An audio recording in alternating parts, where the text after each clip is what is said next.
Ito mga preng ha, lahat yan maganda sa spec. Pero kung pang social media, banking at camera ang pag-usapan, may isa dito na pwedeng magpa-stress sa'yo pagdating sa long term.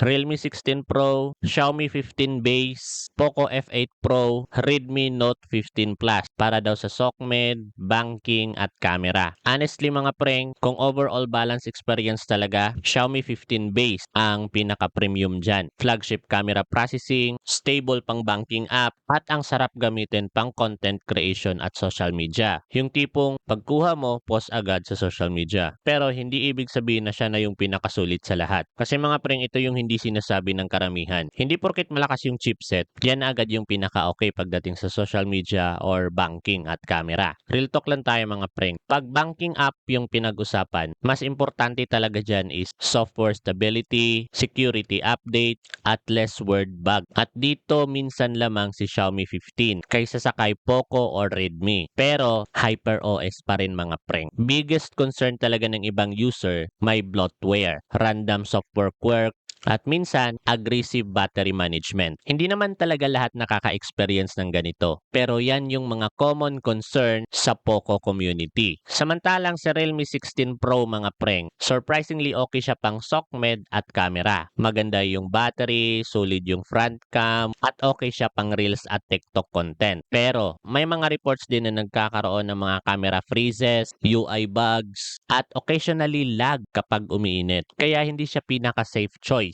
if heavy banking at work phone mo. Ngayon, yung Redmi Note 15 Plus. Ito yung pinaka-practical at balance sa presyo. Okay yung camera, okay yung battery, okay yung daily use. Pero hindi siya same level ng Xiaomi 15 pagdating sa camera processing at premium feels. Kaya verdict ko mga preng, best overall plus safest for banking at social media, Xiaomi 15 Base. Gaming plus raw power, Poco F8 Pro. Content creation plus battery, Realme 16 Pro. Budget balance, daily use, Redmi Note 15 Plus. Kaya preng kung gusto mo ng honest smartphone advice na hindi lang puro benchmark, follow mo ako preng. Kasi dito pati hidden daily use issues pinag-uusapan natin. Pero kung nakapag-decide ka na bumili ng smartphone online, go check to my profile.